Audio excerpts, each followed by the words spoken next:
What's up, MPX addicts? Welcome to your weekly rehab from the one drug none of us really want to quit, MPX. I am your hashtag certified Mark J. Williams, here with my co-host, as always. The voice of the MPX addicts, Kyle Smith. And, oh wow. Whew. This has been an interesting couple of weeks at least, and most interesting of all, and the thing we love the most, the Texas Rumble 2021. Ha ha. If you were ever to have to cancel a show like MPX had to because of the ice storm, there's not a better show to come back to than the Texas Rumble. I agree with you completely, and it's like we also had something along those lines when we had, the Purple Rain last year. Yep. Coming back for that after having to go out because of COVID and everything like that. It's just it's like when you got the two biggest shows of the year, they are the perfect shows to return to. They take care of the withdrawal. Are we already getting? Yeah. You're low, I'm loud. You're low, I'm loud. You're yeah.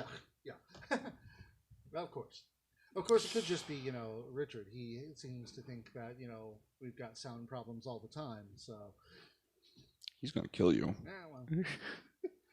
But you've got him after you, Sky, Remedy. You're just why you got people hunting you? I mean, I've only got Tyler Jett hunting me. I can take care of Tiny Hammer. So. I was going to say, he's like, I'm easy prey right now. I'm just hobbling along. I'm Hobbles now. Miss Hobbles. Yeah. But, the Texas Rumble 2021 was just such an amazing show. I mean, and we knew it would be when we were talking about it the previous week. Like we had said, this is one of the main four shows. This is a show where everyone steps up. Everyone wants to show out. Everyone wants to steal the show. And it's no different, especially in a Rumble, because there's so many people in there. You want to make your presence known. You want to make your presence felt. You want to be remembered. And there are a lot of Rumble moments, and we will talk about them. And there's a lot of debuts, a lot of surprises. It was fantastic. And honestly, I've got to say, it's like, you talk about how the first matches of the night don't want to be seen as just curtain jerkers or anything like that. So they go all out to try to prove that, hey, the main event may be a big deal, but we are just as awesome. And I got to say, the first match for the Texas Rumble definitely put proof to that statement. Yeah, it set the tone for the night, and it was amped up. The crowd, the boys, the back. Announcers, everybody was all up for it, and it kept everything. And of course, we are talking about Tatum Manning taking on Frankie Fisher in a grudge match that apparently shouldn't have been a grudge, but hey, that's how these things go. It's teacher versus student. Yeah, it's getting that respect and getting that. Lord, if you want to talk about passing the torch. Yeah. I mean, it's like, in my opinion, this was MPX's version of The Rock versus Hogan. Yes, of course, with Tatum, it's got to be The Rock. That's exactly what it is. We always talk about the four pillars of MPX and how, we lost two of them, and, the third one might always be there just because it is MPX, and the fourth one's immortal. Yeah. But this one, I think I hate to say it because he's so young, but Tatum might become that pillar that, replacing Frankie passing on, and now we've got it's like Silver and Tatum. If he were to move on to bigger things, I can't say better because I get yelled at when I do that. It's better financially. Financially. We'll go with that. Yeah, that's about it. But MPX would definitely be taking a huge hit on that one because Tatum Manning is pure and simple. I mean, like I said, I feel like he had a slow start because the character wasn't all that well fleshed out. But he grew into it, and he has turned it into something amazing. I mean, we like the comparison to The Rock, and we can still go with that. Look at the pineapple haircut Rock. When The Rock first started, it was slow. Then he found himself, and he found The Rock instead of just Dwayne Johnson, and that's exactly what Tatum's done. Tatum is finally stepping into his own and realizing and figuring out this character, and this character is, essentially him, and that's what we've always heard in wrestling. Some of the greatest characters are themselves just turned up to 11. Oh yeah, and it seems like that's what Tatum does. It's just him, and he's turning himself up. He's honestly, in a lot of ways, it reminds me of the idea I had when I came up with a certified mark, but still wanted to be a wrestler.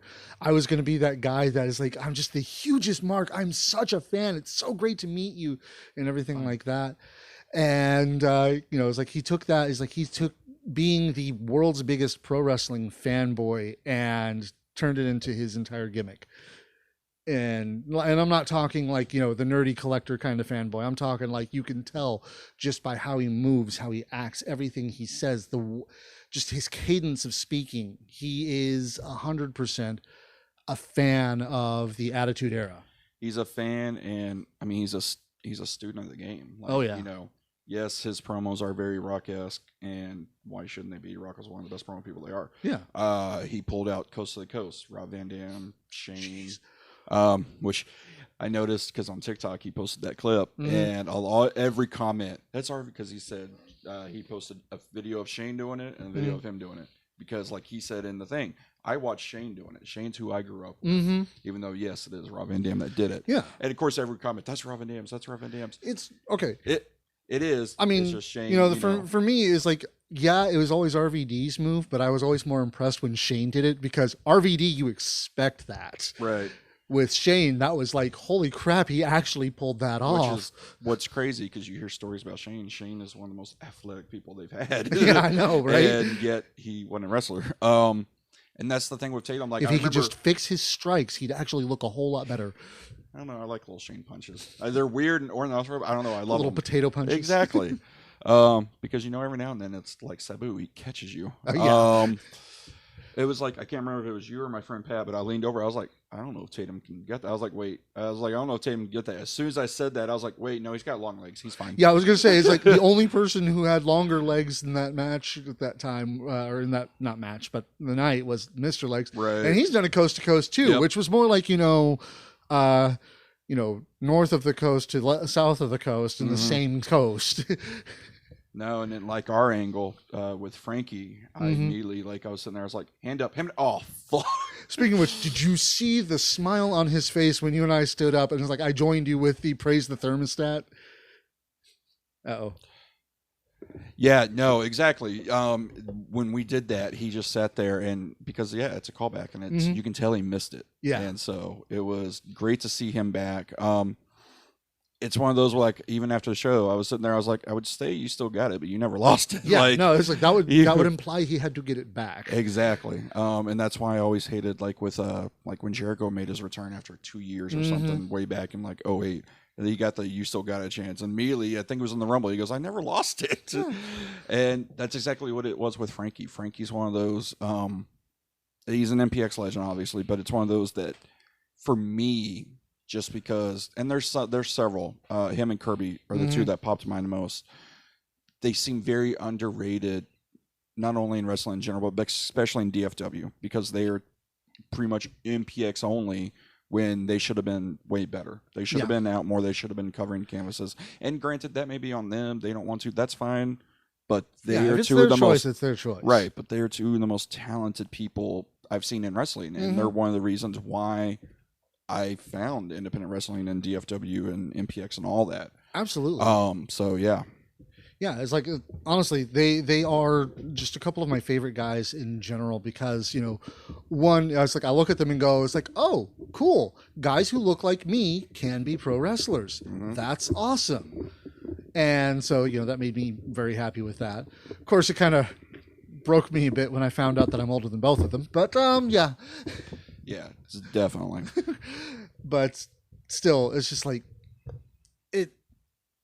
I don't know. This match just really made me remember why that, Frankie Fisher was Mr. MPX, and I feel like this was the passing of the torch. I made allusions to it. I made jokes about it and everything like that, that Tatum Manning is looking to become the new Mr. MPX. But I think, honestly, in a lot of ways, this match did pass that torch. It did. And it's not even, like I said, the Mr. MPX. It's the, the code breaker, the kind of our new resident smartass, because that's what Frankie, Yeah. kind of was. He was our jackass and our, Yeah, and it's like I equated to Rock and Hogan, but there was also a lot of Shawn Michaels, Ric Flair in there as well. Oh, there was a "I love you" moment before the code breaker. Yeah, it's like I actually during that final moment before the cloud breaker hit, it's like I was just looking at that going. It's like you can almost hear Tatum whispering, "I'm sorry, I love you," and then hits it, and that was it. Yep. And that was just so beautifully done. It's like when this angle began,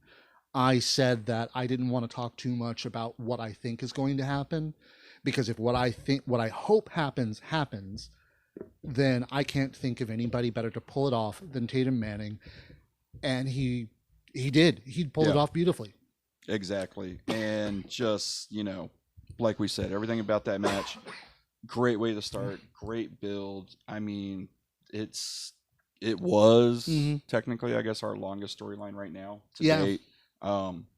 That and Sky and Dimitri, but that hadn't really kicked off yet. Yeah, it's like that's kind of one of those that it went into a hibernation. Yeah, I wouldn't even say a hibernation. Just went into a long world building phase, I guess, or setup phase. Oh yeah, it's a long con. But speaking of guys who pulled it off beautifully, let's talk about what happened after the match too, because Casey Clay coming out, new duds, looking great. Tatum's were great too. So yes, Tatum, I loved Tatum's logo. Loved the red and black. Yeah. The kick pads I thought was a little weird. The tights I thought were great. Yeah. Just the logo on the kick pads didn't come out right. I don't think. But no, loved Casey's gear. Very Chris Jericho ECW. Oh yeah. Just thought it was great. Yeah, and it's like he comes out, he's helping Frankie and everything like that, and then he turns and he just wallops Tatum, and Frankie joins in because Frankie's an asshole. Wow. But it definitely, it's like it was. I don't want to say the final, twist before the full reveal, but it was definitely, that moment of it's like if you ever had any doubt in your mind, that doubt is probably gone by now. Yeah. And then there was that vignette afterward of go home, rest, make love to your wife, play with your kids. And I was just like, oh my God. That was so good. I was very impressed with Casey. It's like there was a reason that when I did my list, he was number one on there, because I'm just thinking about it. It's like, who do I think could pull this off the best? Who do I honestly think has it to be able to pull off this huge of a turn? I mean, It may have been obvious to people. Obviously, people were already bringing out the Casey framed Tatum signs weeks ago and everything, but month, whatever. Yeah, whatever. Right after the attack.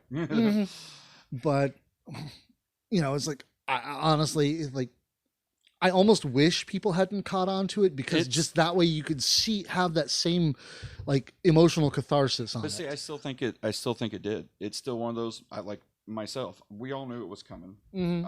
But it's one of those that even though you know it's coming, it's still great. You still get sucked in. Yeah. Like the amount of people who are on Facebook now looking at Casey going, damn, now I have to actually cheer for you, because damn. It was the promo was great and the setup was great, and I think what also helped sell it was they didn't do it right off.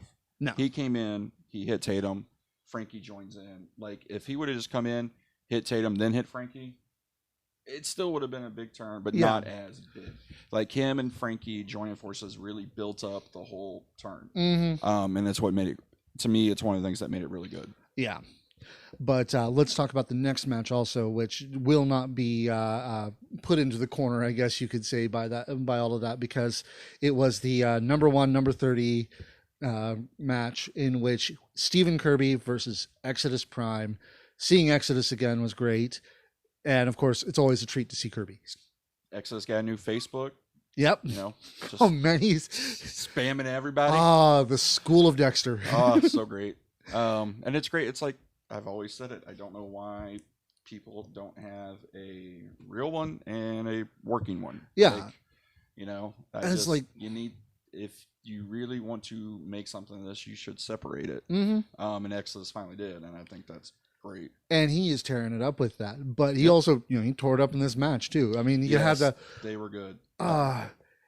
The fun with the bottle and everything like that. Just and before the show, we got a speech from Kirby. Yeah. And you could tell he's fired up. You could tell he was ready. Kirby also, at least to my knowledge, having new tights, looked like new shoes. Yeah, like it looked like everyone went all out. it's Exodus, almost like it's a big show. Exodus didn't have new tights, but he came out with a jacket, which I don't think I've seen before. The video is new. Yeah, the video, it's getting there. And again, like I've said with Exodus before, he's one of those that I haven't seen come in MPX and then become a top heel so fast. Yeah. And be so hated by everyone. And I say quotes because there's a lot of them that like him for his talent. Obviously Lugo because he likes all heels. But, there's also people like Doug who, yes, him and Doug will go back and forth. But, deep down, Doug likes him. But it's also that love to hate thing. Oh, yeah, yeah. So Doug plays the same game I do. It's like you play it as the mark. You cheer the face, boo the heel, It's not like Cole, who actually hates larger than life just because. Yeah. Don't know why. He just does. Well, we know why. We don't talk about it. Yeah. But I got to say, this match was really good because it did set the tone for a lot of the Texas Rumble itself because, whoever was going to be going in first was going to have that chip on their shoulder. Yep. And whoever, was going in last was going to have that, confidence to the point of arrogance. Right. Which actually just made the outcome, just perfect. Yep. Exodus pulling it out, being number pulling 30. out the bottle anyway. Yeah. Which, another thing I want to back up real quick because I forgot about it and we're going to talk about it in Frankie and Tatum. The dedication that Bambi had to ignore his shoe, I thought was brilliant. That is, I've said it time and time again, I really think Bambi has grown as a ref in the past couple of years. He's become one of my favorites. His expressions, his mannerisms, his quickness, his cadence and count, everything is great. And it's one of those things where it's like, if you don't know what all goes on in a match and everything like that, him losing his shoe looks ridiculous as hell. And you kind of laugh at him and it's a big old joke. Yep. And I guess that's fine for, people who don't know what all goes into it. Those of us who know what goes into being a ref, the fact that he, it's like he grabbed his shoe and moved it out of the way. Exactly. And that is the most interaction he had with his shoe after it came off, which just goes to show that Bambi is a top-notch ref. Yeah. I mean, it's like, yes, we keep saying Travis is the head ref simply because, he's the older one. He's been doing it longer, everything like that. But having, having Bambi there is just, it's all important, He's our co-senior official. Yeah. Junior senior official. Yeah, yeah.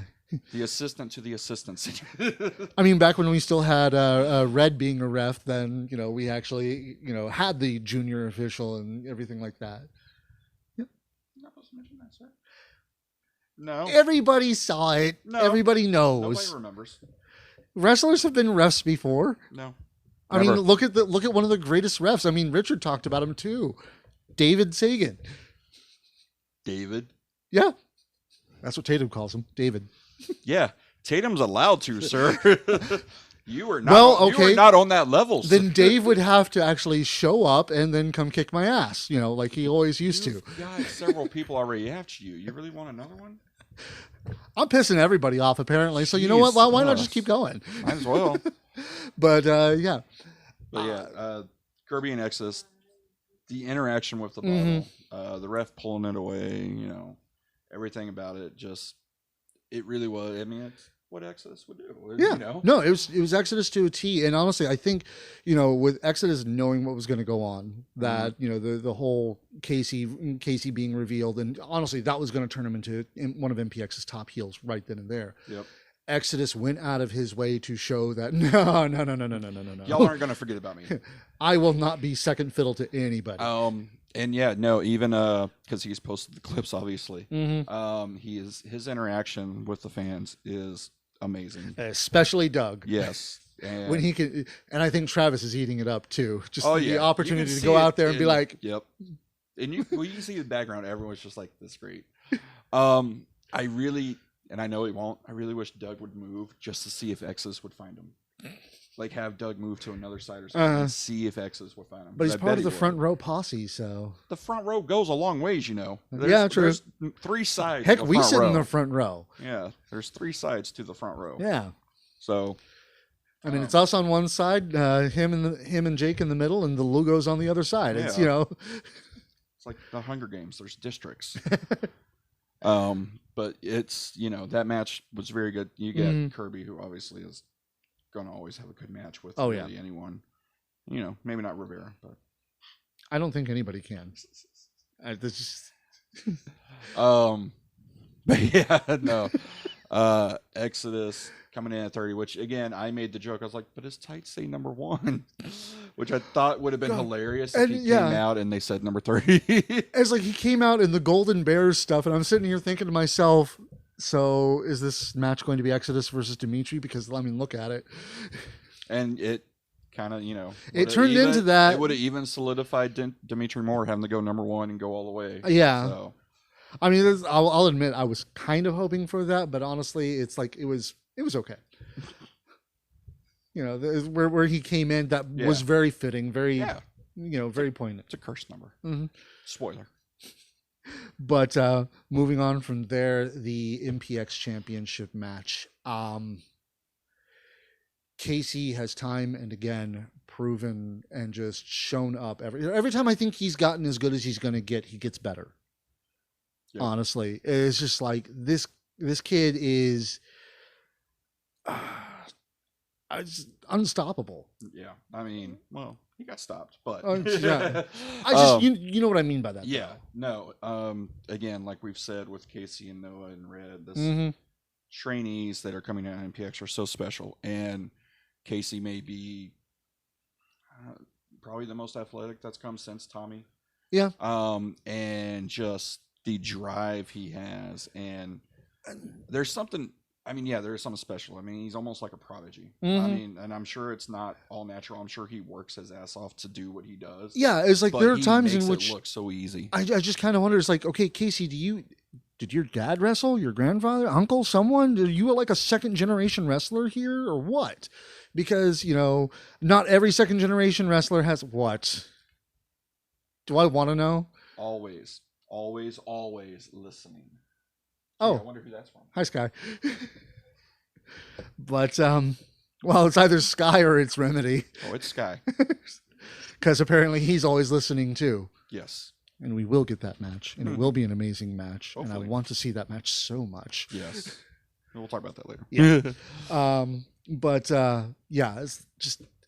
I know not every second generation wrestler is amazing, but it's like some of the ones we've seen, like Dominic Mysterio. Just some of them, like you can tell that not only do they have the talent, but they have their their first generation training them as well. Right. I mean, we're not going to get.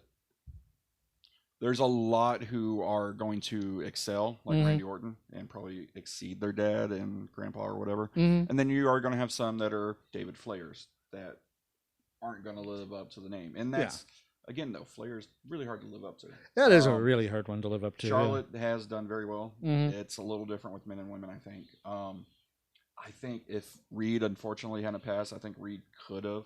Yeah. And then there's some, like, a lot of people will say Davey Boy Smith Jr. I still think his dad is way better. Not that Harry's bad, but British Bulldog was just one of my favorite wrestlers of all time. So I hide that. I kind of keep that one high. But no. Again, Casey coming out, and again, there's just something about him that is special. Yeah, and it's like I said, it's like you kind of wonder, it's like, is this genetics or are you just that good? And he's just that good. Yeah. And I mean, even he hit that sliding spear, and at first it didn't look like it was going to go right, and then because this is like you could tell that Sky was just maybe a step too far back for it to connect fully, but it worked. But he made it work. Yeah, they both made it work in this match. It showed his shirt to be absolutely true. His new shirt that says "Fearless" on the front and still has the clayway on the back. It's just like, he is. Yeah, he will throw it himself at the ground and fully expect not to miss. Which I thought was great to have that against Sky, because everyone fears Sky, except for Casey.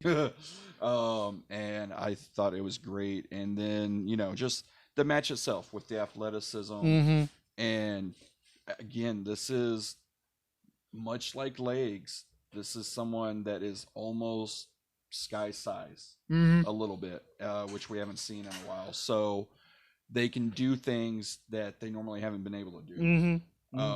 And I thought that moonsault. Oh my God, that moonsault. Oh, I mean, it's like you. A lot of times you expect with smaller guys like Casey or Noah or anything like that, you'd be like, oh yeah, it's a moonsault. They can do that, obviously. But just the way he pulled that off, the fact that it just. Oh, I mean, it's, sorry. It's like it comes to ease with him, and it's crazy how, like, I don't know. It's weird with Tatum. We know exactly what he's watched. We know what he studies. We know what his wrestling love is. With Casey, I can't figure it out because Casey does this, he'll do that, and I'm like, man, who are you? Are you just gonna try to do everything you see? Like, yeah.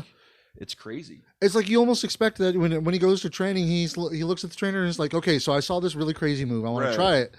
And he not only tries it, but, it's like if he doesn't get it the first time, it's only going to take him a couple of tries. Right. And then he's doing it picture perfect. I mean, it's like he can, looks like he can mimic anyone. Like I said, the match was beautiful. I thought and it's like, we're gushing about Casey here, but like, you got to realize that we're putting Casey up against Sky De La Cremosa, who is a really fantastic technical wrestler and a vicious hardcore wrestler. So the fact that Casey could keep up with him and put him through his paces like that, to the point that it took a little bit of interference. Yeah, and I mean, it was also, we're talking about Sky and how he is, kind of the most dominating champion we've had since Hardakis. And, he's got that veteran leadership to really not care, because Casey didn't need to be carried. No. But the veteran experience in this made that match just that much better. Yeah. Because they knew what to do and when to do. And the fan interaction with Casey's family, I'm assuming. Yeah. Being there and Sky playing off that. Just brilliant. Yeah. Going to that corner where they are. And honestly, beating the hell out of Casey. He's like the fact that Sky didn't have to carry this match, the fact that they gave equally and made it such an incredible match between the two of them. Just honestly, I mean, I was worried that if they were going to do the turn, the match was going to be forgotten. This match is not to be forgotten. It's not, and it's due in part to how great the match was laid out with Sky and Casey and how well they worked, and also to the fan interaction. Because, obviously there's me who's saying Sky's going to kill you. And, let's go Sky and stuff like that when they're playing off the Casey chants. And like I said, him going to the corner, playing off of it, and someone said, I think it was Sky sucks. And he goes, no, I bite. And then he bit Casey. Yes. Oh, that was fantastic. I forgot about that until you said it. It was so great. And then just also, every time you cheer, I hit him harder. And then he... They start cheering and he just beats them. Oh man, it was so. Because of course Casey had his cheering section there because it's a championship match. You're gonna have your cheering section there. Exactly. Just again, the crowd interaction. It was like that all night. Even for Kirby and Exodus, it was up, it was high, and that's considering it was a honestly, for right now, kind of a once in a lifetime thing of we actually had the house packed. Okay, packed for what we've been in COVID. It wasn't packed like say last year. Oh no, it was like I had people who had gotten there late talking about standing room only. Yeah, and it was, but it's still. I still don't think we were like we had been. It was packed for our COVID year, yes. But it was also just. I mean, with the hell week everyone went through. With the missing of the last week's show, it was everybody was ready for this. And the fact that Kirby said it best when he gave the speech. Yeah, he was like, after the week we've had and with all this COVID bullshit, we're ready for this. We're going to do this, and that's why masks were so much more important. And that's why it's like I loved the whole thing of if you have a problem with any of this, let us know. We'll give you your money back, and you can watch it at home. Yeah, if you don't want to be harassed or whatever. Yeah, which kudos to MPX security. People can say what they want. They do a fucking phenomenal job. They do. And that's everyone. I'm like, I'd give Seth a lot of shit, but Seth is actually on his shit when he's there. Yeah. I mean, he's and pretty good. He's like, he's like 17, 18, 19 years old. He's a teenager. Sometimes he needs to be kicked in the ass, and because that's a teenager for you. Mm-hmm. But other than that, yeah, no, he's serious about this. Yeah, and that's every security, Mhm. like I said, did a phenomenal job that night, making sure masks are up when they need to be, and Nobody's trying to use the bathrooms, even though there had been Exactly. repeated announcements. all posted all over the door. But There's yeah, always going to be that one poor fool who's just too drunk to realize and remember this is the Porta Johns outside. God damn it, McClendon. Derek or Rusty? Rusty? No, Derek. But no, going back to Sky and Casey, the match was great. Malin's interactions. Yes. Malin's movement, Malin's just overall presence is phenomenal. When she first came out, I didn't necessarily know how much I would like the character. Yeah. And I've fallen in love. She does it so well. I truly do want to see more done with her and everything. And it's like having her there in Sky's matches, having her be the foil, I guess the stand-in for Isaac in a lot of ways. Which I'm very... Oh, yeah, no, I'm very sad No, we didn't get an Isaac Mazer video. Yeah, and we haven't had an Isaac promo in a while, and we need one. MPX management. Mr. Mazer, we do miss you. And Isaac. But no, I was very... Yeah, that's the only thing I thought would have made this match. There was two things, and we'll talk about one of them at the end of the Rumble. But having Isaac do a promo before about how... Because he did it on Facebook. It wasn't a promo. He just a Facebook post about Casey and how he's kind of like the young prodigy. It's just not your time. Very well, yeah. It's like very well written, but I think that would have just killed as a video. Yes, if he would have done a video and they aired it kind of before this, I thought it was great. The other thing I liked was the big match feel they gave this title match. How they waited on the announcements till they're both in the ring, and you could see when we started chanting "Sky's going to kill you," Sky starts pacing. And you could tell he was getting into it. It was insane with Casey when they started chanting Casey and they introduced and the fact that it was more than just us chanting "Sky's going to kill you," that was great too, guys. Thanks. Yeah, I was kind of shocked by that. But I guess that's that was the Tatum Club's hate for Casey. Yeah, yeah. Like, so if it was I guess he was a ally of convenience. At exactly. That. It was the enemy of the enemy is my friend or whatever. Yeah, something like that. I thought everything about that was great. Like I said, crowd atmosphere, it's weird. When COVID first hit, I thought, everyone's bitching about not having a crowd. I'm like, well, you don't necessarily need it. They can still work. You kind of forget now, this is since being the biggest crowd we've had since COVID, how much crowd interaction actually helps a match. Not that this match would have been bad. It still would have been good, but it just got elevated with the crowd. And I know we've talked a lot in the past year about how sometimes, like especially with this 50% or 25%, 50%, 75% crowds and everything like that, sometimes it just felt kind of dead from the what? Isaac says patience. We miss you, sir. We do. You're still on the. Oh no! Sky's going to kill me. Cook list. Yes, Sky's going to kill me. You're on the shopping list. That doesn't stop me from just admiring, respecting, and adoring the just amazing talent that is Isaac Mazer's ability to speak. Yep, exactly. But I have to say, I was saying something, and now I don't remember what it was. We were talking about just the crowd interaction. Yeah, it's like, okay, yeah, we were talking about how sometimes the crowd just felt dead and everything, and it just felt, lesser because of that. And honestly, I think we didn't give COVID enough credit, I guess you could say, as to why it felt so dead. Because people are exhausted. Yep. People are sick and tired of being sick and tired, to quote Papa Roach. So getting this ultimate catharsis of a night just made the crowd just blew up. Yes. And not since Mr. Legs do I think there's been a better person to take the death by stereo. Oh my God, the height on that thing. Oh, Casey and Sky did that beautifully. It's so great. It's like usually when you see the death by stereo is like, and this is what to the person I was talking to about the height of on the death by stereo, usually when I see the death by stereo, you're able to get them up to about horizontal, do the flip, and it looks good. With legs, he was able to get, he was doing it on the second, third rope, and it looked amazing that way. With Casey, he had him like up at a 45-degree angle. Yeah. Like there was a point in which I'm sitting here and I can't remember. I think that was the point where I said, "Don't kick the lights," or something like that. Yeah. And of course, somebody still kicked one of the ceiling tiles that night. Did you notice that? Fucking Randy.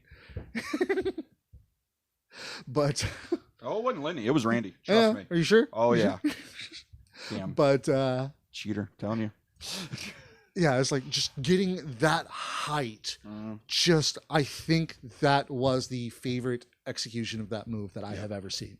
That is definitely one of the best death by stereos we've seen in recent memory. And just again, well, that's an idea for a video. Go find all of the really great death by stereos, and it's like rank them.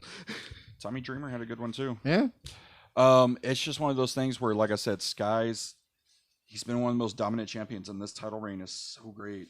And obviously, we'll talk about it in the Rumble with the winner, but yeah, Destiny's going to be amazing. Oh, I can't wait for Destiny. And I don't care what anyone says. It's like, oh, the champion of time. Nope. Fuck all that shit. It's Sky. This guy was almost like squeeing like a schoolgirl kind of thing. He was just so excited by what we're going to see at Destiny. Yes, because I know these two, and I know they're going to fucking put on one of the best shows we've ever seen.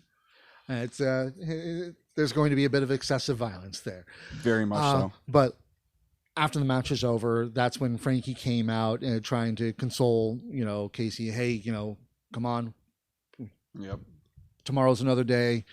You can try this again later. Everything like that. And then Casey just wallops him and picks up the mic. And this is where I was just so happy. I knew I was right about this. Not knew I was right that Casey was the one who did it, but the fact that Casey could pull this off. Right.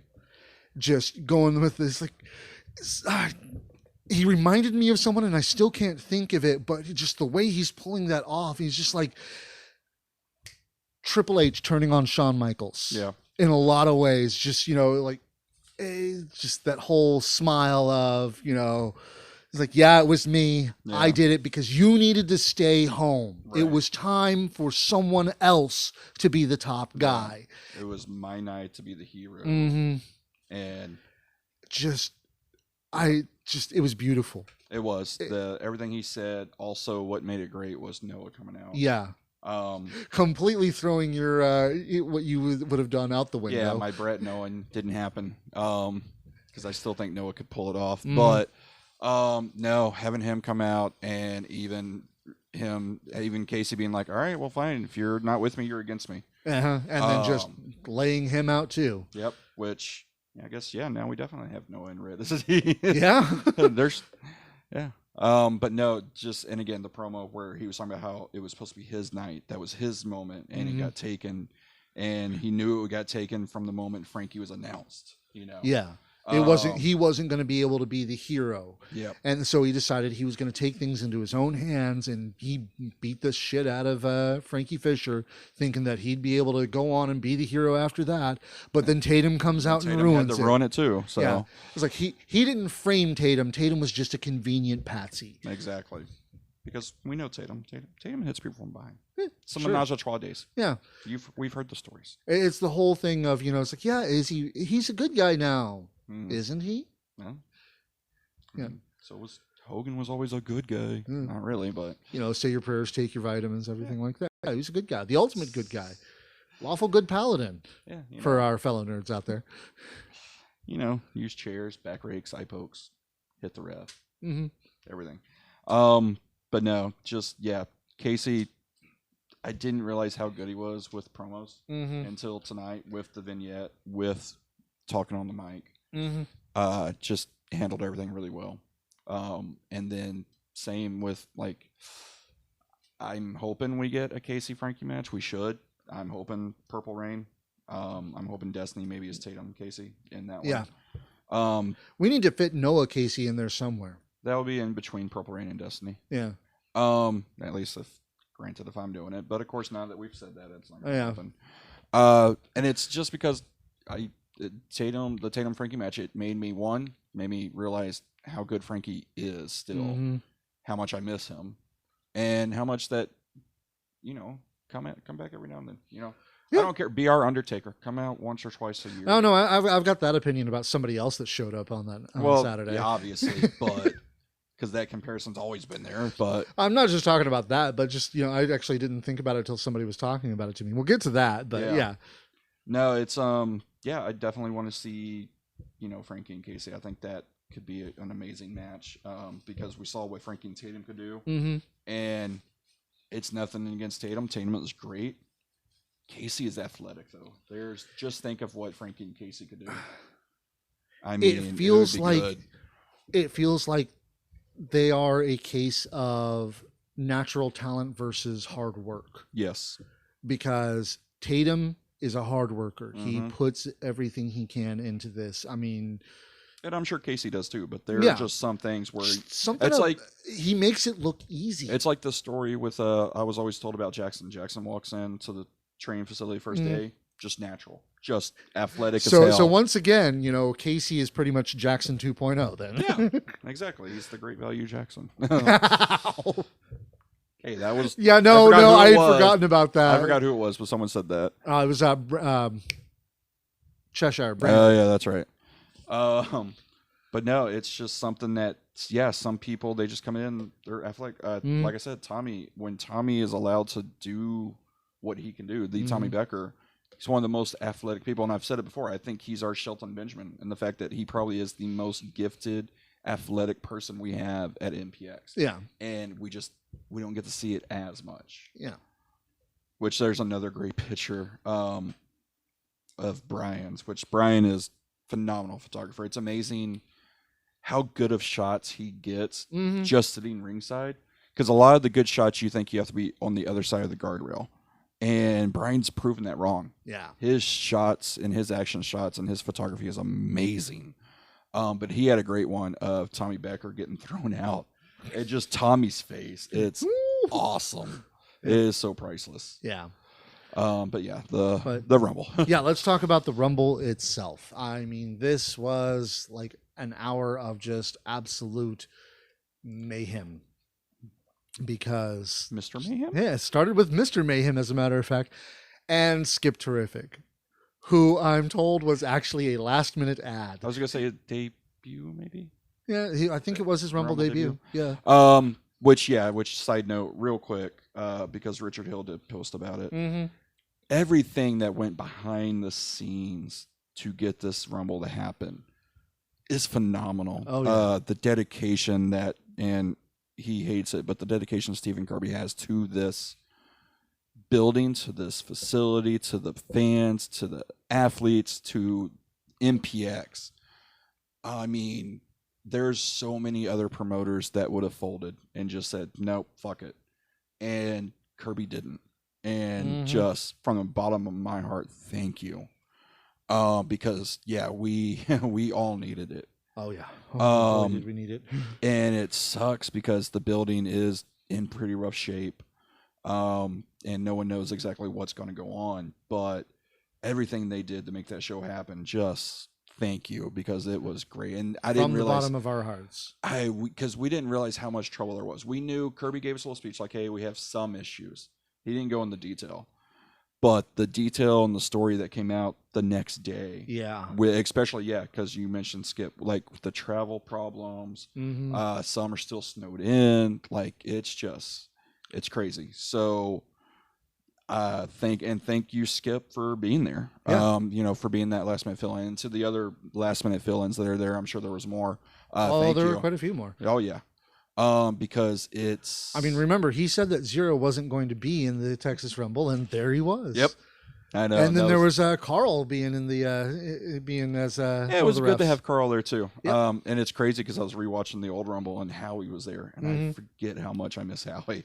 Just such a good ref. Yeah. But yeah, having Carl there, having the Oklahoma ref. God, I feel so bad because I never remember his name. Jesse, I think. Beeler, right? Beeler. Yeah. Being there, was good. He's growing on me a little bit. Yeah. But no, just everybody that went into this is amazing. This man is very picky when it comes to referees. I If am. you don't wow him out of the gate, it's going to take a little while for I'll him to warm up to you. Never forgive. Ask Travis about that. Yeah, I like Travis now. Yeah. He's one of my favorites. I still don't like the other one, what's his name, Lando or whatever. Shitty ass ref. Anyways. Please direct all complaints and comments again, towards... If I say it, come to me. Don't come to Jay. Don't threaten him when he's on a cane. Come to me, because I'm the one who probably said it. But anyways, yes, having Skip there was fun. It's one of those where, we were like, because at the beginning, because of where we were sitting and because we were all packed, I had already said the thing with my friends, like, all right, well, we're not standing up a lot for the Rumble because we're kind of too close. That's packed, whatever. So we'll just stand up for number one, obviously, because it's Caribbean. And we'll depend who number two is. Skip comes out. No offense, Skip. I'm like, oh, okay, cool. I got to sit and wait, and then number three happened as well. And I was like, oh yeah, I still can sit because it was Ashton Jacobs, which Ashton Jacobs love. Good wrestler. I'm glad he's there because it's one of those where again, I like how the workers come out, and Ashton's a worker. Ashton is good. He's solid.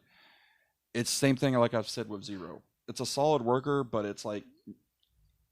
Don't ever see you as our champion, but I see you definitely being a big part of the show. And so it's Ashton good to Jacobs skipped terrific for the MPX tag team titles. It's a tag team that hasn't happened before. I guess, sure. Yeah. So it fits within the contract. That's a very weird tag team. I know, right? Can we not just get Skip and the Penguin again? only is the Beak and Crash. Or what was it? Crash or some surf thing? Yeah, it was some. Yeah. Anyways, but yeah, no, the Rumble again, and that's another thing I have always wanted to know what goes into laying out a Rumble because, I mean, obviously we've heard the story. You work backwards. You got your winner, you got your final four, and then you just kind of go from there. To try to lay out, okay, you come here, you come here, you come here. It boggles my mind. So I've always wanted to hear a story and hear someone talk about how they do that. But yeah, and then number 4, also Nate Collins. I believe Nate was in it last year, I think. Yeah. Ashton made his debut this year, I think. I think so. So, and again, Nate Collins, sporting a new look, I think. God, he looked a bit like JB Smoove there, man. Yeah, I was gonna let you say it. Hey, JB Smoove is good. Oh yes, he does a wonderful voice on the Harley Quinn show. Yeah. So, but yeah, and then number 5, we definitely got kind of surprised by. Oh yeah, we were so happy too because it's Zero. And yeah, I immediately jumped up, so happy. And the fact that he wasn't tossed out in the first 15 seconds just made it all the better. And I just love my friends. Like, I thought you weren't standing up. I was like, I couldn't help it. This is Zero. We were happy to see him. And then the rest of the night. And of course, it's like after that is Sebastian Envy, and of course I'm the only person standing doing the. Of course you are, because he was your pick. Yeah. Well, yeah, you wanted him to win. Because you wanted him to win everything. Yeah, apparently. You want him to win everything. I just have title I have ideas of things I'd like to see him do, but it's like suddenly everybody's like, "Oh, you want that all to happen at the same time?" It's like, no. Yeah, that's what you want. You want him to hold every title at once, win the Rumble, win the Hateful He's going to be Eight, both win tag everything. team champions. It's going to be the Strong Style Cinephile and his tag team partner, the Strong Style Nerd. Black Kubrick, Black Goku, the ultimate tag team. Anyways. But then we started to get into things that were just, it's like where it started to build something that we were really kind of hoping to see. Where Gabe Wilder started to have fun. No, Gabe Wilder was next. No, we're on 8. Sorry. Oh no. Next, first it's Gabe, then it's fun. Yeah. Having the boy make his debut. But one of Gabe the boys. Wilder making his debut, and this is where we started to get people that we're looking at going, "Hey, cool. We can start getting tag teams in and get that tag team work going as well." Yep. And a couple down, we did get that. And just honestly, Gabe once again showing that he is, it's like he's a bit of a powerhouse. I mean, Yeah. it's like considering he was going up against the likes of Skip Terrific, Nate Collins, Zero, Sebastian Envy, even, he had plenty of opportunity to be the big man in the ring I was gonna say, so when until opportunity comes, he can be the big guy. yeah, until Remedy. He kept saying soon. He kept saying soon, and I was like, the last time he said it on the Addicts page, I'm like, soon, like in the next 8-9 hours, soon. Bringing a bit of fun to a big match. Yeah, and that was another one I stood up for. I was so happy. Oh man, and honestly, Remedy, again, thank you for coming onto the show. That was awesome, and I want that match. Yes, he made a call out that we'll talk about later, and also threatened you with your life. So. Oh yeah, I'm used to that. Notice how he didn't threaten me. People love me, sir. It's like I'm pretty sure it's because of, but I almost expect to be the Ted Euchre and Andre moment. Bob Euchre, but yeah. Bob Euchre. God damn it. He's a Hall of Famer, sir. I'm sorry. But yes, having Remedy. Hey, at least I got the last name right. That's the hard part on his name. That is true. That is very true. But no, having Remedy back is amazing. Just great. And that was, I kind of knew it, kind of knew because he kept saying soon, and we're all, we need 30 people for a Rumble. It doesn't make it any less awesome that he was there. Exactly. And honestly, I thought that was going to be probably one of the biggest pops of the night, but then the next one happened, in which music, it took people. If it had been the original music, I think it would have just exploded right off the bat. But when Baby D's new music hit, you immediately were like, what the fuck? We were just like, oh my God, really? I think that also could have been what it was. Everybody was just like, oh. Yeah, I think it was more of a gasp of like, really? Is this actually good? Oh, there she is. And there she is. And there's Jamie. And it's like, it made the night. It really did. Because, I don't know, you can both see how happy they are. Yeah. And it's amazing to see that. Mainly because they're two people I love. And it's like, here's the thing. I've got a friend and a coworker who, had not seen Baby D yet before she started coming to MPX. When she saw Baby D, she was messaging Lily saying, oh my God, she looks like me. Mm-hmm. And that just, that right there just once again cemented something I've been saying for a while. That is how important Baby D is as a professional wrestler. She is a fucking superhero. Yeah. Because she's Baby D. Yep. I don't know any other way to put that. No. And it's, yes, that was probably the second biggest pop of the night, probably. It may be first. I would have to rewatch. I would have to rewatch it. I think they're about on level with each other, but that was a little ways down because, it's like after that we had Johnny O'Mara, we had Thrash, Angel Camacho coming out. That was huge. Huge, literally. Huge. Yeah, because then we had, it's like we got Remedy in there, we got Thrash in there, we got Camacho in there, and we're all just sitting there going, Big D, Baby D, and we're just like we're just sitting there going, where is he? Yeah. Where is he? We got at least one more guy that has to come out. I was thinking maybe two. I really wanted Brent. It didn't happen, but really wanted Brent to have a final goodbye in MPX. Well, it's like I wanted Brent back. I wanted Fitz back. It's like because Big Fitz would have been nice. Yeah. But going back real quick to just how awesome Jamie is. Yeah. Just sitting there, like something happened. I forgot what it was, but Baby D got hit, knocked down. He goes, this is why I said we need to stay home. I didn't want to come out and do this shit. Oh, it's so great. And from what we've heard, Baby D was one of those last minute ads because, even Richard was saying there's no women in this year's Rumble and everything like that. And then Baby D comes out, which I think made it more unbelievable to people. They were expecting that no women were going to be in this one. Well, that and she just retired last month. Not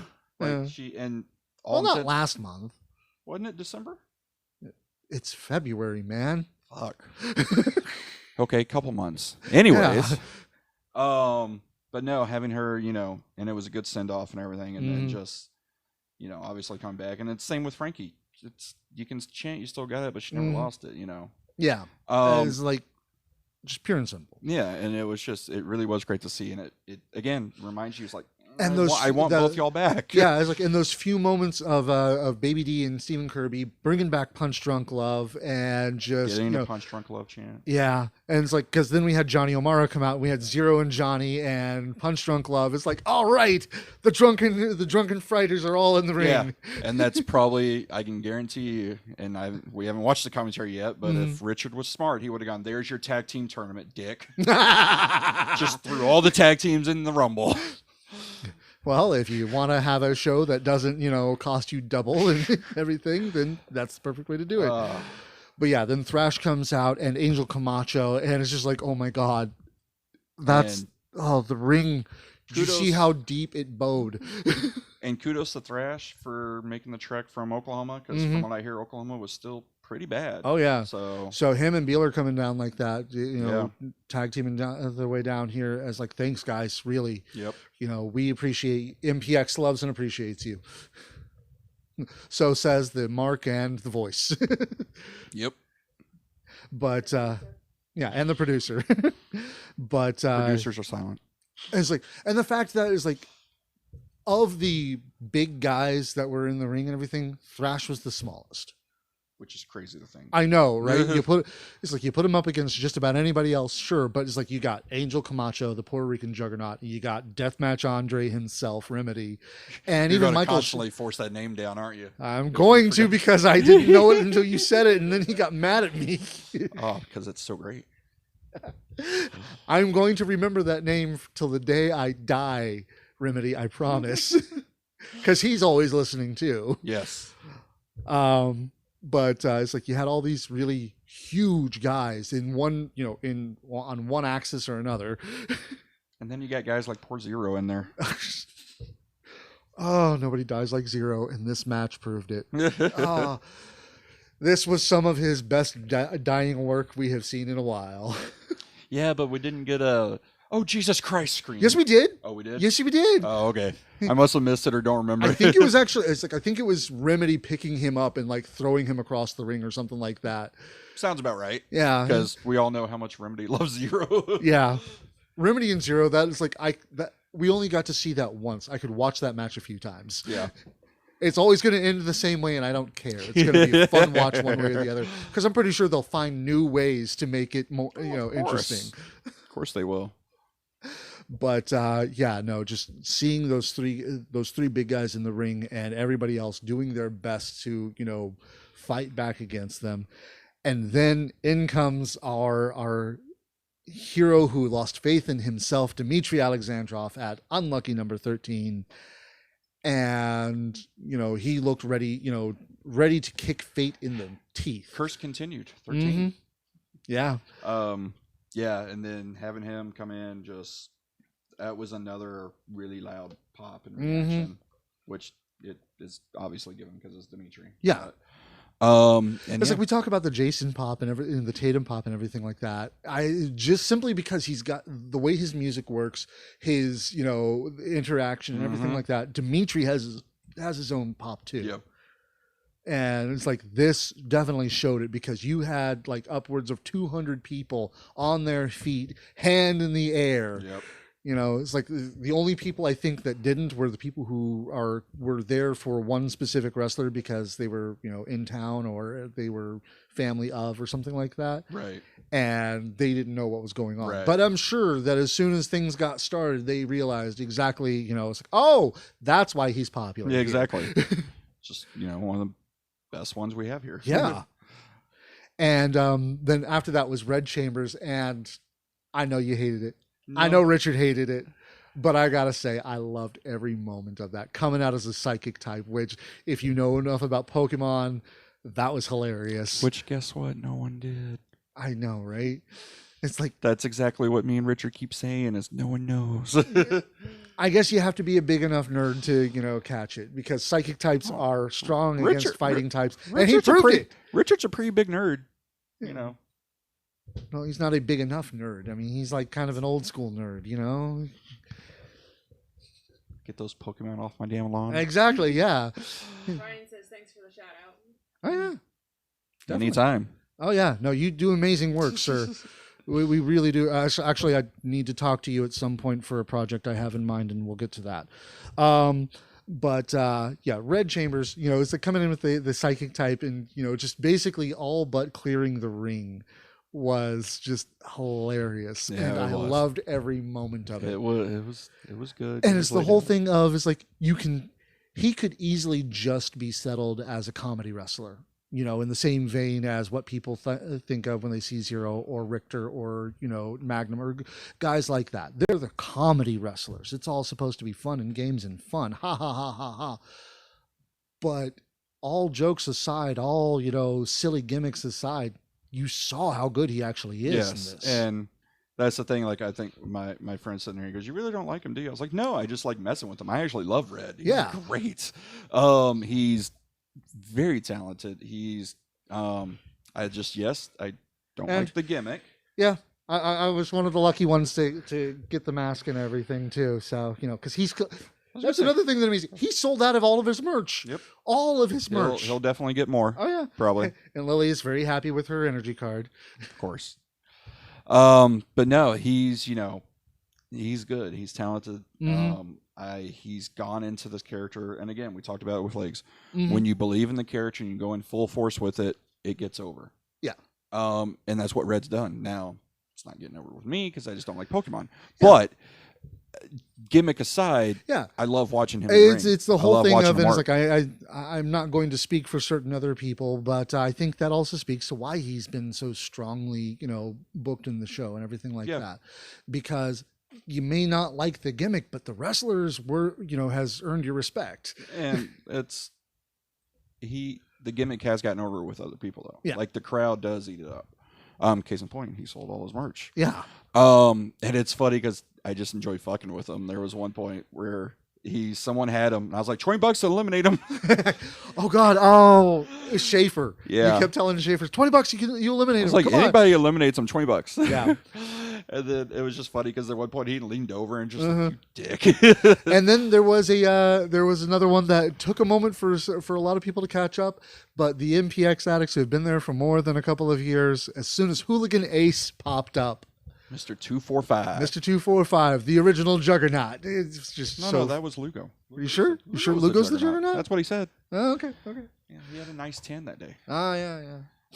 No, it was great to see Hooligan back because we haven't seen him in a while because he did have a neck injury, kind of had to semi-retire or fully retire, actually.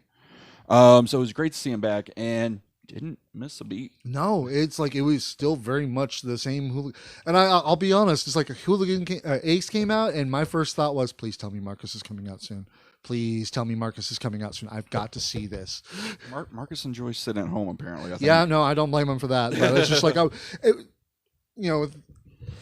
Hate Crime was one of the first tag teams I got to see when I came to MPX. I love them both, and there's not a talent like Marcus Rhodes. I love him. He's so great. And Hooligan Ace is good. And we had that great moment of, and I'm sorry, Hooligan, it's probably not great for you, but Remedy and Angel Camacho making sure that you forgot where Hooligan was for a second because they just squashed him. It was brilliant. There was nothing left for him. No, and I love, again, goes back to the photography of Brian. He got it.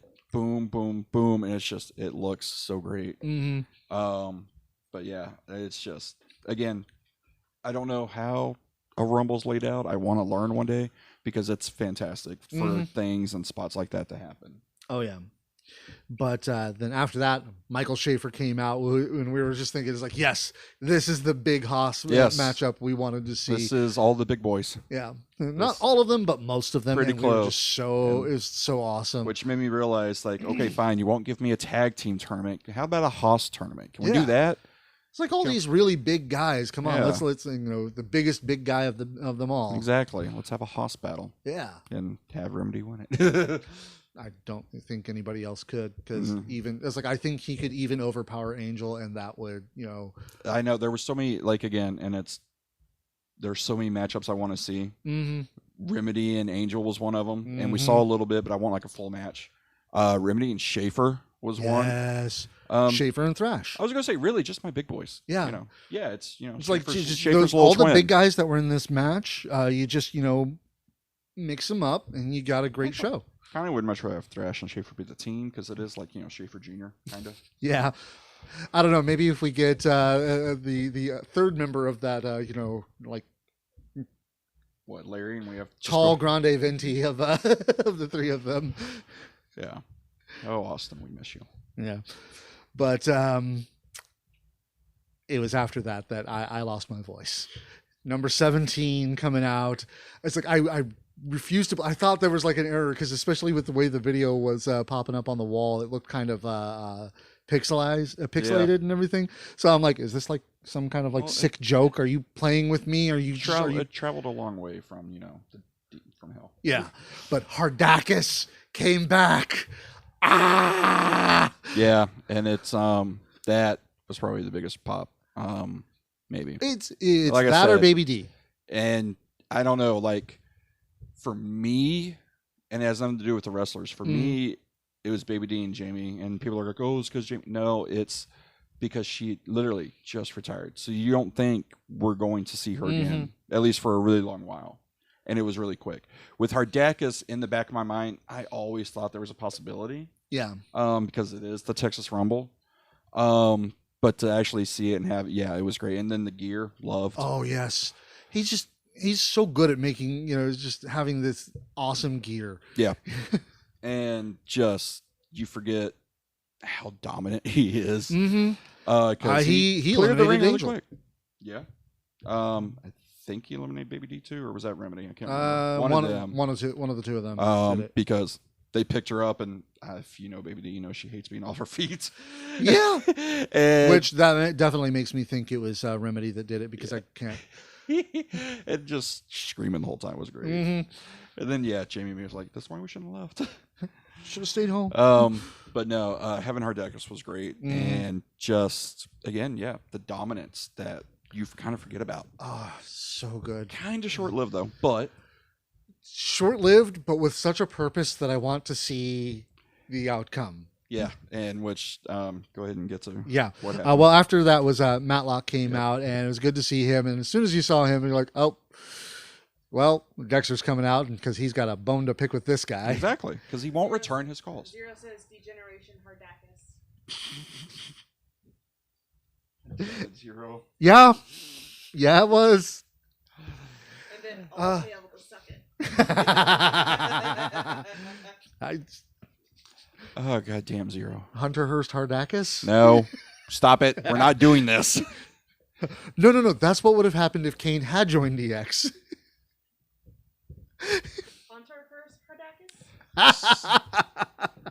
So obviously at the next... It's like Brixton Shaw coming out at number 19. No, hang on. Oh, Matlock. You're going to let me run with a DX joke for a second since you took them. Do it. I was going to say the next fucking, retro show we have, which it's got to come back. I don't care what the fuck anyone says. It's coming back. We got, obviously, Zero's going to be X-Pac, right? It would be with Kane as Hardakis? Yeah? Oh, that would be perfect. See?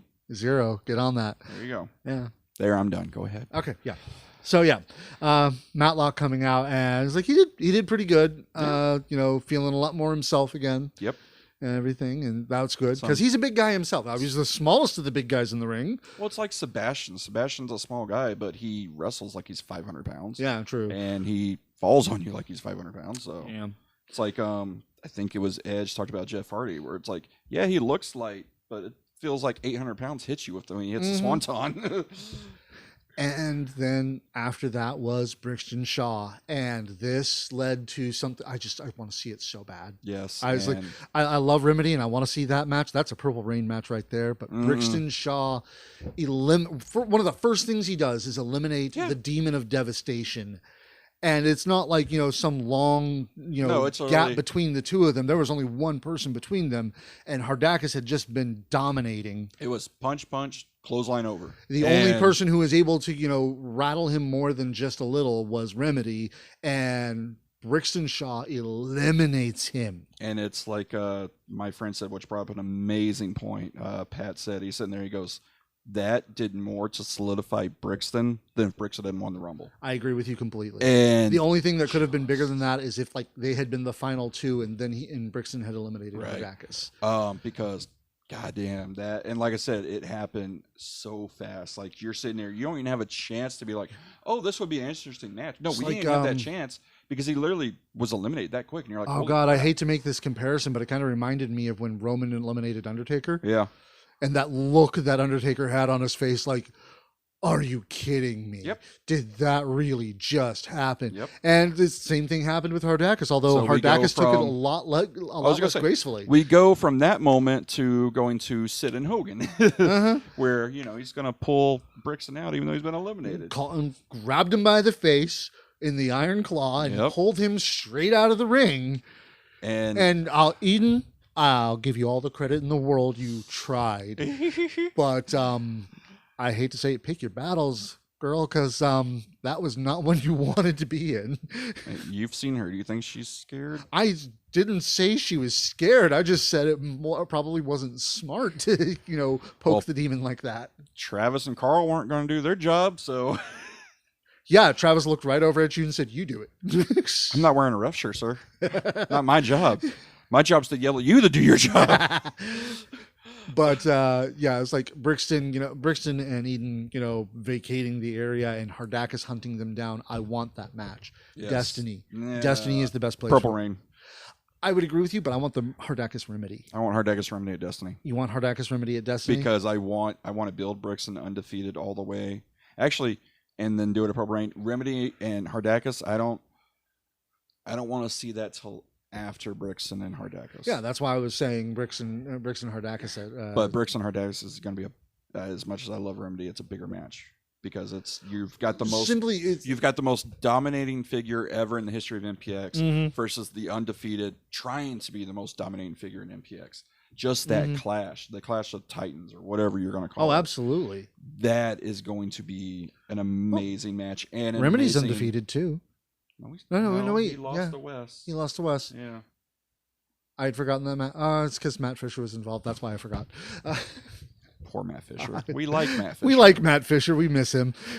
I was actually kind of hoping that he would come out with Remedy in this, but I guess Remedy fired him after that. yeah, well, not about. Oh, but yeah, I want to see that match so much.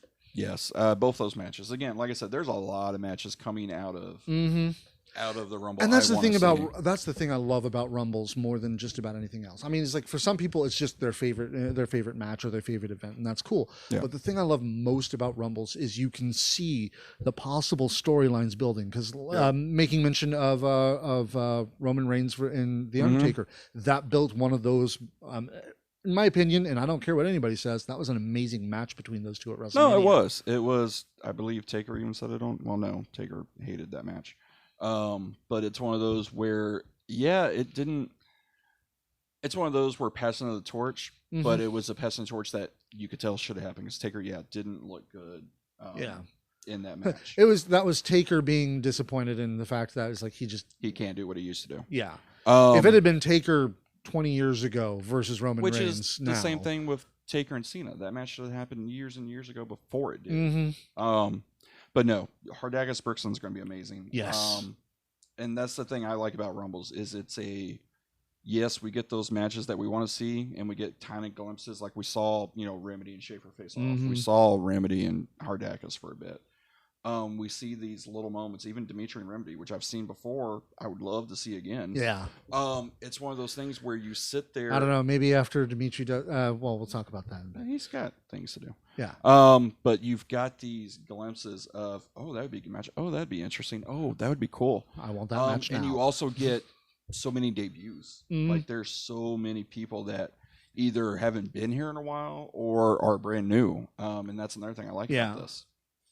And then let's keep going because number 20, Mr. Legs found what to do with the other invitation. He gave one of the legs to none other than Jackson Stone, everybody. Which, was awesome. Yep. The thing is, what I thought was great was I had just fixed the, I can't believe I missed it, but I just fixed the playlist to include Jackson Stone's theme. And I told you last time. I know you told me last time we talked about it, but you also told me in the middle of a show, so I probably forgot because. Oh, that's fine. Figured you'd write it down.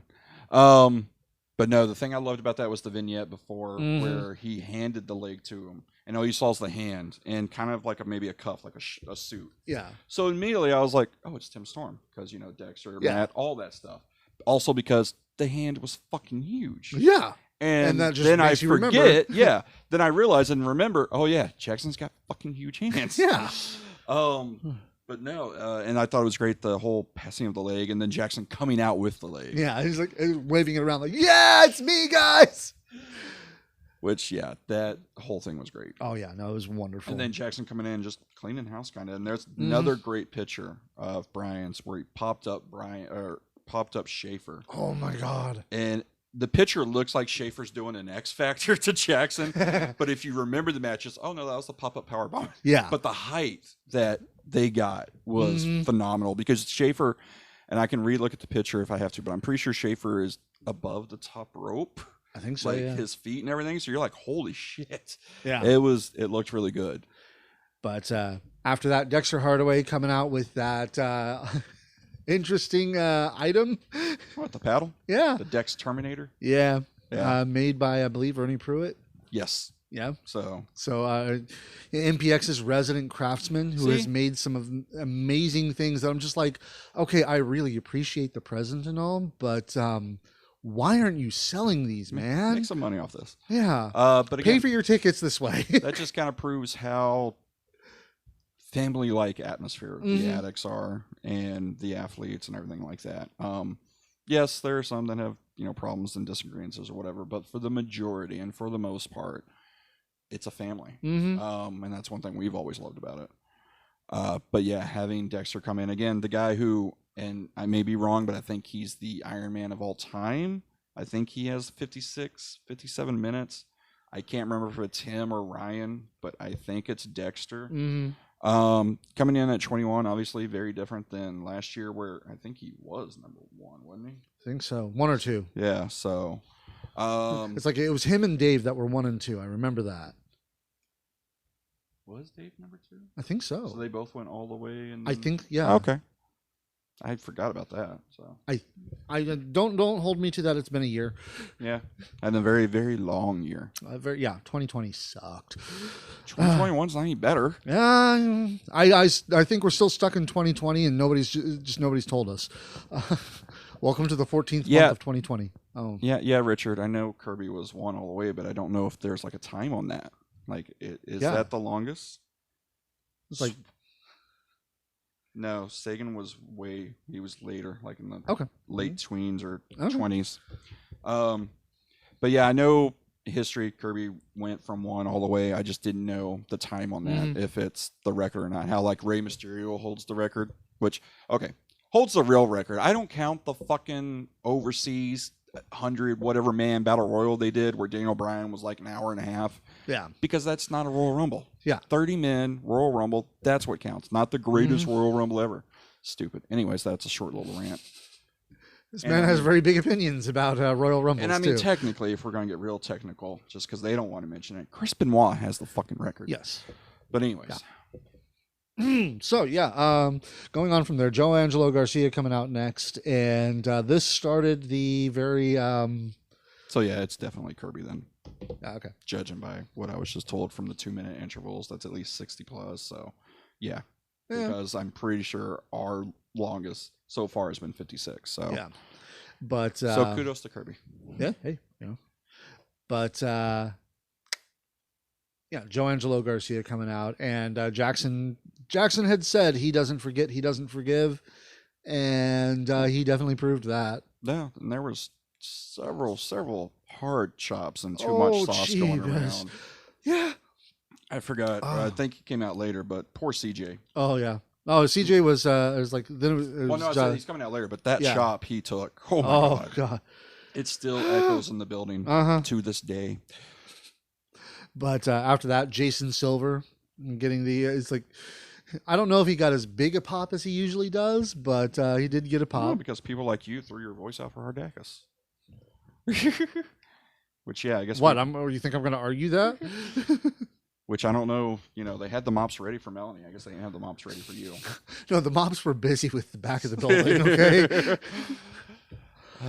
But Jason coming out, and then after that, Ryan Remington, and then CJ Ward, who I think had the shortest time in the match. Maybe. Because he was in there, he got beat up a bunch, and then he got tossed out. Yeah. Well, yeah. Sounds about right. Yeah. But no, having Joe and Ryan in there and Jackson just continuing that storyline. Mm-hmm. Again, I like the Rumble because we get that. We get little glimpses of like, that'd be good, that'd be interesting. And even Dexter Matlock is something that looks like it's going to be where we go with it's going to be interesting. And honestly, it's like this one like. This match built, because obviously Tommy Becker came out much later, but we have the Jackson, Joe, Ryan, and Tommy thing going on. And it really just made me want to see Ryan versus Jackson again. Yes. I mean, we've seen it a couple of times before, but I think because Jackson had just come back, there wasn't a whole lot of build-up. There wasn't a whole lot of emotional investment beyond, hey, this is Jackson Stone. He's one of the greatest stars to ever come out of MPX. Hey, here's our champion, Ryan Remington, one of the greatest stars to come out of MPX. Yeah. If there's anything positive to come out of COVID, it's the fact that we've got Jackson Stone, to be stuck at home and to come to us. Because let's be honest, if COVID wasn't an issue and traveling was still around, Jackson's gone Thursday, Friday, Saturday, Sunday. And he's not at MPX as much. So, yeah, COVID sucks, 2020 sucks, but we got Jackson Stone. Yeah. And to me, that's a positive and a plus. It's a good silver lining there. But then we had Noah Navarre coming out, still looking, the worse for wear after getting the beat down from Casey. And then Casey wasn't even done with him. Casey still attacked him. Yeah, Casey comes from behind and attacks him again, beating him down outside the ring. But then at that point, that's when Tatum finally comes out. Yeah. Because he has a huge bone to pick with Casey. Which made sense, I guess, because he was beat up from the first one. But I was surprised Tatum didn't come out during the Frankie issue. According to somebody who was backstage, the sentiment at the time was, that looks kind of like a you problem. Yeah. So, and then having Tatum, come out and obviously get Casey then. Yeah, it was great. Run him off and everything. Got him in the middle of the ring and just pounded on him. Which, was crazy to have that. Which, again, that's one of my favorite memories from Royal Rumbles is Royal Rumble 2000, where you had the guys always just run in, Mean Street Posse and Kai and Tai and all that. Because it's chaos, and that's kind of what the Rumble is. It's more times than not, it's an organized chaos. Yeah. Which in the end, them running is still organized, but it's chaotic. It gives that atmosphere of chaos, and I thought that was great to have them run in there. Yeah. I thought it would have been kind of cool if like the guys tried to separate them, and then they fought all the guys and then fought each other. But no, it's great to have them again. That little action and. Man, when they finally do have that match, which we've seen a little bit, we've seen triple threats, we've seen tags. When they finally get that one-on-one and they finally get that stage, Purple Rain, to finally go all out and steal the show, it's going to be great. It's going to be absolutely amazing. But let's go ahead and get to the final four entrants real quick. The Mad Prince, Tommy Becker, Mr. Legs getting as big a pop as he ever does, and with new mask. Even new mask, love the vest. I love the interaction with him and Tommy. Him and Tommy. The vest. That's my thing. Don't do that. It's so great. And then of course Exodus Prime just standing out there watching what was going on in the ring, like smart. Yeah, no, wait a bit. Smart. Yeah, no, and that's why he was one of the last two. Yep. Because the final four in the match were, Legs, Ryan, Dimitri, and Exodus. Yep. I actually have that written down here, so I'm not like stumbling over it and forgetting this time. Forgetting legs for some reason. Of all people, you'd think if I was going to forget anyone, and no offense to him, I would be Ryan. I know. I was just sitting there, and I'm like, really? Like the one you probably like the most? You're forgetting? I didn't forget Dimitri. No, well, because it's like I was saving Dimitri for last on that one. I was going to go. It's like Exodus, Ryan, Legs, and of course Dimitri Alexandrov. Just to get that. Because I was just moment of watching you sweat. I'm just like, come on. Oh crap. And I knew the whole time. I'm like, come on. I just wanted to watch you sweat. And then I love in the background. I see in the background some people trying to give the leg squats. I'm like, no, don't hit him. Oh fuck, he's gonna see it. Legs, idiot. Because I said I was like, no, I don't want you And to I act like appreciate you the just- people who actually tried to help me rather than the asshole who just let me suffer. Hey. Some co-host you are. Hey, it's what made it entertaining. Yeah. People loved it probably.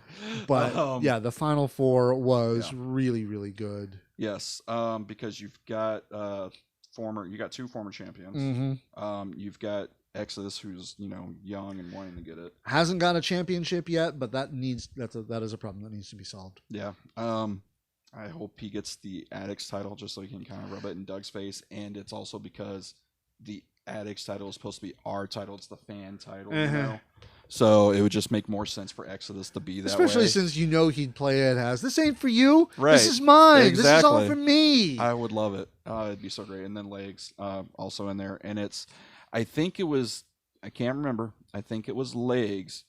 Ryan picked up, and Exodus did the mass Exodus, and it looked like the 4K. Yeah. So I was like, oh, that looked interesting. That was cool. Mhm.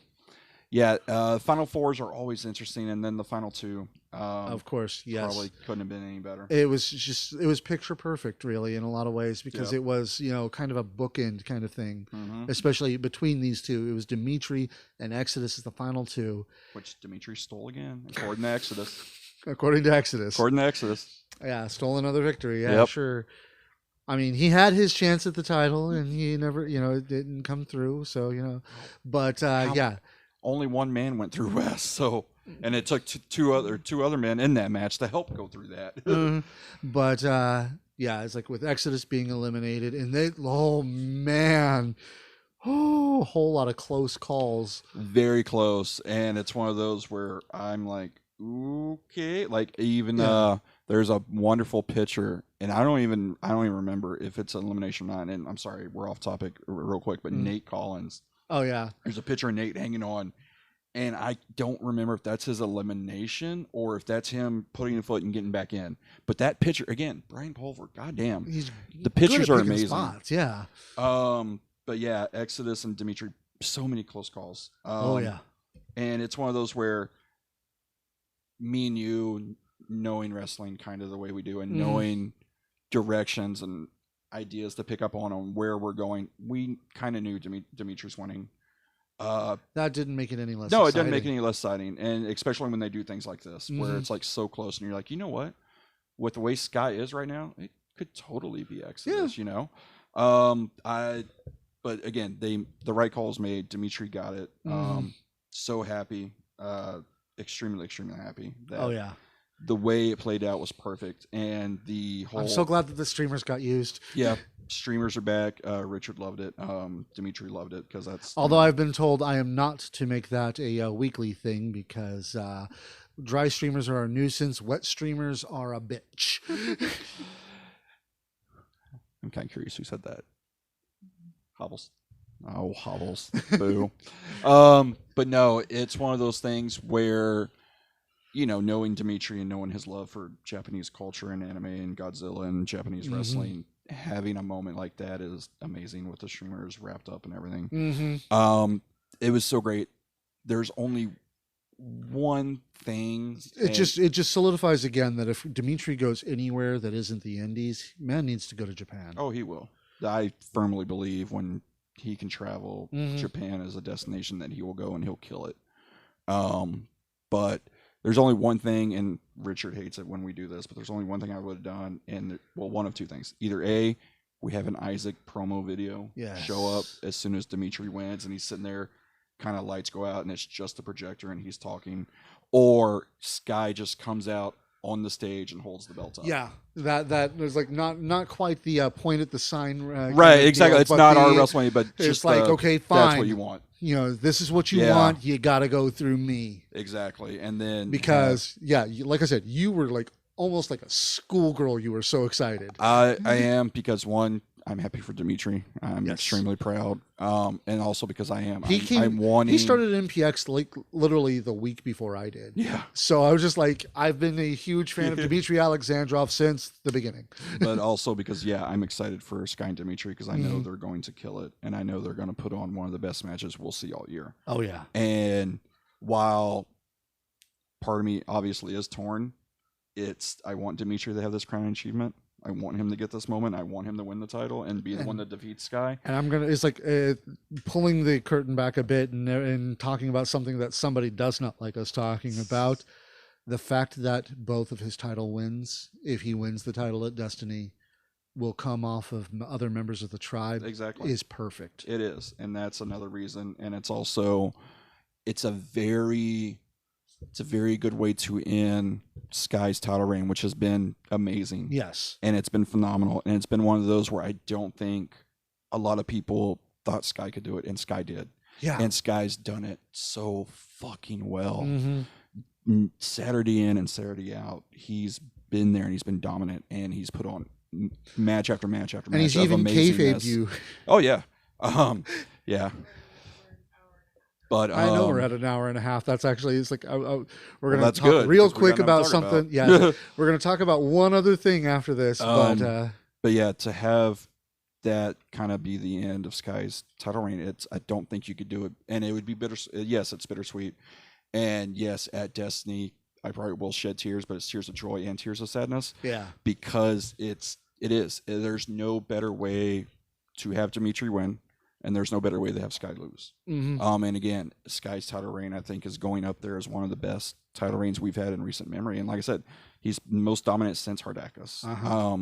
And we're not just talking, it's like you've got long running wins and everything like that. Right, but because of course the champion has to keep winning to be able to retain the title. Because obviously there's like Brent McKenzie. Yeah. It's like we're talking straight up domination. Domination, and then just having great match after great match after great match. Like I said, Saturday and Saturday out. Taking opponents that other people look at and go, really? Yeah. And, just like elevating them in a lot of ways. Exactly. I mean, case point, look at his feud with Legs. I don't think many people, probably even MPX management alone, thought that would be good, and they kill it every time. I could stand another Legs Sky match. Oh, yeah, for sure. Even Sky and Skip, like, they're always fun. Yeah. And that's another thing, like, I want Sky versus Remedy, only because I know it'd be really good. And again, it would help solidify Sky just a little bit more, even though he doesn't need it. Yeah. But it would be interesting to see, because I mean, yes, they've killed each other numerous times, but to do an MPX ring would be cool. Definitely. But that was the MPX Texas Rumble. Unfortunately, we don't have anything to talk about for next week because we're not 100% sure what's going to happen next week. Because MPX Creative just sits down and does nothing. Yeah. That's a joke, by the way. Please don't get mad. That is absolutely a joke. Everyone, don't take that seriously. There's issues we're trying to work out. Yeah, hopefully things can get worked out, and we'll find out, and you guys will be just as surprised as we are. And I mean, I enjoy, like, PWG does it every year. Mystery Vortex. This is a mystery show. Nothing's announced. Nothing's announced. Just show up and see how awesome it really is. I like stuff like that. Just because, I like being surprised. But we do have one other thing to talk about. We talked about it last week. You actually went through all of the matches, and I hate to say it, that's when we lost the most viewers. Yeah, my friend told me that. He goes, a lot of people left when you start talking about New Texas Pro. But then again, it's like, well... I was kind of expected. We are solely MPX. Yeah, but New Texas Pro Wrestling's Astro World on the 27th. If you can't make it if we don't have MPX for some reason, or you can't make it, or you want to travel for some reason, go to Astro World. Mm-hmm. Yeah, yes. no, that's where that works. Because Certified Mark Productions is actually sponsoring, thanks to this guy right here, Larger Than Life. Yep. And the thing about that is, if you miss it on the 27th, Thursday, IWTV, 7 o'clock, March 4th, it's premiering. And it's, again, that card is super stacked. And the match that I had alluded to but didn't say because they were still working things out is Max Heights versus T-Ray, because he just announced it. So oh my god, Max Heights and T-Ray? Yeah, for the yes, Lone Star title.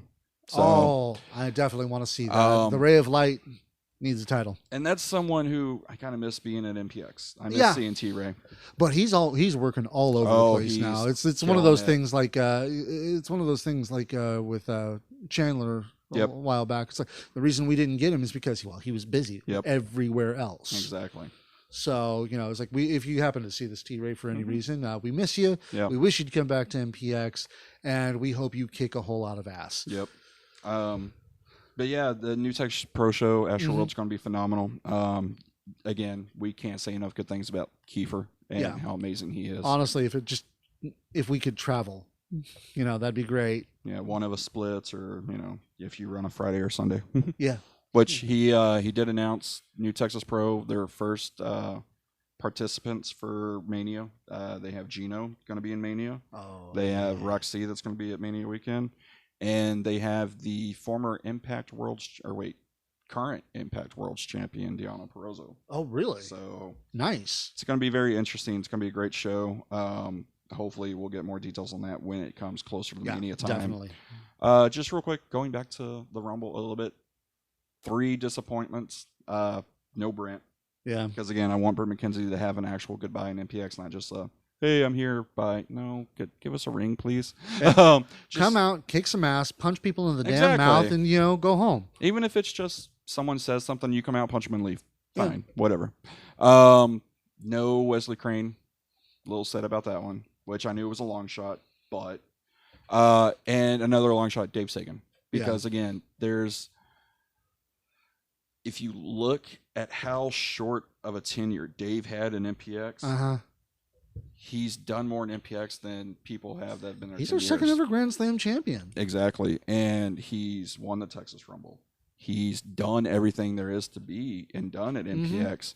And it's one of those where I know there's nothing left to do, but the man's such a talent. Yeah. And every character he did, he knocked it out of the park. And he's incredible in the ring, incredible on the mic, incredible charisma, character work.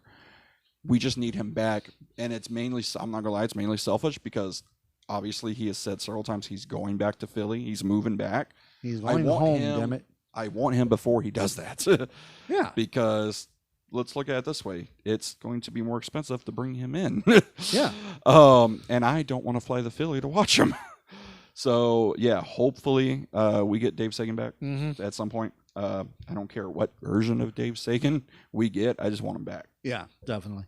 But with that, I guess we've been going a long, long time. And if you're actually still watching, thank you so much, Addicts. We are very glad. What did you think of the Sky? Yeah, probably at this point. And Richard, so he can bitch at us later. No, you're right. We started talking about New Texas Pro. Oh, right. Yeah, he's already gone. But we also have Zero, and we have Sarah watching with us. oh, cool. But Mrs. Hobbles? no. Oh. No. The friend I was talking about. Oh, gotcha. Yeah. But make sure you catch the Texas Rumble on the MPX network this Friday when it comes out, because even if you've already seen it, watch it again. Yeah, and you get to hear the lovely commentary of Oh, Cody yeah. Cox, Richard Hill, and Tyler You should Foster. you should definitely always watch the show from the last week when it comes out on Friday, so you can hear, more than just when Cody loses his mind for a moment. Yeah, and we get again lovely Tyler Foster. Oh yeah, who definitely. came on our show and proved you wrong several times. Didn't prove me wrong. No, he did. Tyler said. Because Frankie Fisher had been back since. Nope, didn't happen. Did not happen. But either way, thanks for watching MPX Addicts. And you know what? I guess that'll have to be it. Gotch be with you. Might see you next Saturday. Yeah, maybe. Mark out. So this is where you go. Are we cut yet? Yes.